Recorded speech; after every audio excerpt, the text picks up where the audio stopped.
이번에는 미증시에서 있었던 종목별 메가 이슈들 정리해드리는 메가 이슈 시간입니다. 먼저 핀비즈맵 확인해 보겠습니다. 간밤 뉴욕 증시는 무디스가 미국에 대한 신용등급 강등을 예고하면서 흔들렸습니다. 다음 날에 CPI 발표를 앞두고 있기도 하죠. 이 때문에 시장은 장 초반 하락했다가 낙폭을 축소하면서 조심스러운 움직임을 보였는데요.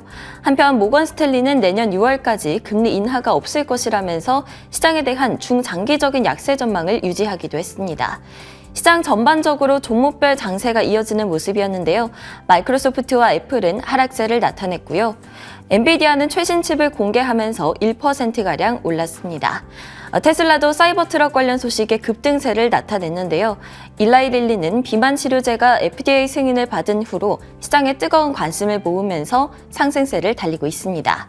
국제유가가 오르면서 에너지 섹터는 전반적인 상승세를 나타냈습니다. 이번에는 종목별로 이슈들 짚어보겠습니다. 먼저 테슬라 소식부터 확인해 보겠습니다. 사이버 트럭 중고차 금지령에 급등했다라는 소식인데요. 자세히 한번 살펴보겠습니다. 사이버 트럭은 이달 말부터 인도될 예정인데요. 2019년에 처음으로 공개된 이후 테슬라가 4년 만에 내놓는 모델입니다.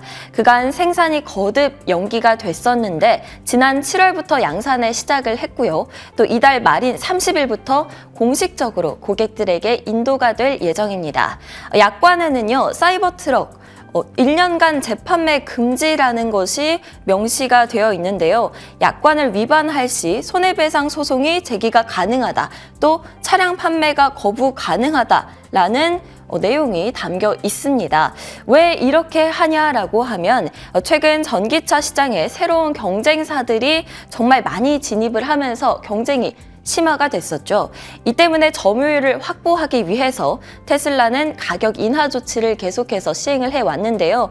이번에 이 조치도 이 수익성을 악화하는 것을 방지하기 위한 조치로 풀이가 됩니다.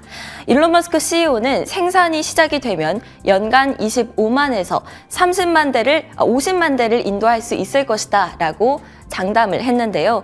인도 시장에 대한 관세 철폐 기대감이 높아지고 있다는 호재성 소식도 추가로 나왔습니다. 주가의 경우 4.34% 상승하면서 거래를 마쳤습니다. 다음은 엔비디아 소식 확인해 보겠습니다. 엔비디아는 최신 하이엔드 칩 H200을 공개하면서 상승했는데요. 이것도 자세히 한번 살펴보죠. 현재 H100 모델의 업그레이드된 버전인데 최대 60에서 90%가량 더 높은 성능을 제공한다고 합니다. H100은 GPT-4 훈련에 적용이 되는 등 전 세계 기업들이 확보하기 위해서 경쟁을 벌이고 있는 GPU인데요. H200은 H100보다 거의 2배나 빠른 출력을 생산한다고 하고요. 또 H100과 호환이 가능해서 이미 이전 모델로 훈련을 하고 있는 경우 서버 시스템이나 또 소프트웨어가 변경될 필요가 없다라고 합니다. 또 141GB 차세대 메모리인 HBM3가 탑재가 되어 있고요. 내년 2분기부터 본격적으로 출시가 될 예정인데 조만간 연말부터 나오는 이 AMD의 새로운 칩과 경쟁할 예정입니다. 주가도 확인해 보겠습니다. 주가는 1.2%가량 상승하면서 거래를 마쳤습니다. 다음은 타이슨푸드 소식 확인해 보겠습니다. 보잉 소식 확인해 볼게요. 중국 구매가 재개가 되는 등 수주 소식이 쏟아져 나오면서 상승했습니다. 보잉은 미국과 중국의 정상회담을 앞두고 중국 정부가 보잉 여객기 737 맥스 도입을 재개할 예정이라는 보도가 나온 소식이 영향을 줬는데요. 2018년 이후 장기간 구매 동결이 있었었는데 이게 해제가 된다는 거죠. 에미레이트 항공이 항공기를 총 95대 그리고 선익스프레스가 90대를 구매한다는 소식도 추가로 호재로 나왔습니다. 주가는 4.37% 상승하면서 거래를 마쳤습니다.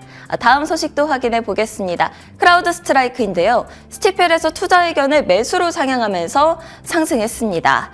투자 의견을 기존 중립에서 매수로 한 단계 상향 조정을 한 건데 목표 주가를 153달러에서 225달러로 높여 잡았습니다. 크라우드 스트라이크의 주가는 올해 들어서만 90% 이상 증가한 바가 있는데요. 높은 매출 성장을 유지할 수 있을 것이다. 그리고 영업 마진 등이 개선이 기대가 된다고 합니다. 주가는 2.5%가량 상승하면서 거래를 마쳤습니다. 다음은 타이슨푸드 소식입니다. 타이슨푸드는 이익이 급감하고 또 실망스러운 가이던스를 제시하자 하락세를 나타냈는데요. 이익이 전년 동기 대비해서 크게 감소했고요. 또 매출이 예상치를 하회했습니다. 또 연간 가이던스도 예상치를 하회했죠. 돼지고기나 닭고기와 같은 이 육류 소비가 감소했기 때문인 것으로 분석이 됩니다. 주가는 2.69% 하락하면서 거래를 마쳤습니다. 다음은 마감지수 상황 살펴보겠습니다. 다우지수가 0.16%, S&P 500이 0.08% 하락했고요. 나스닥은 0.22% 하락하면서 보합권에서 혼조 마감하는 모습입니다. 더 자세한 시장 이야기는 김태수 위원님과 함께 다뤄보도록 하겠습니다. 위원님 안녕하세요.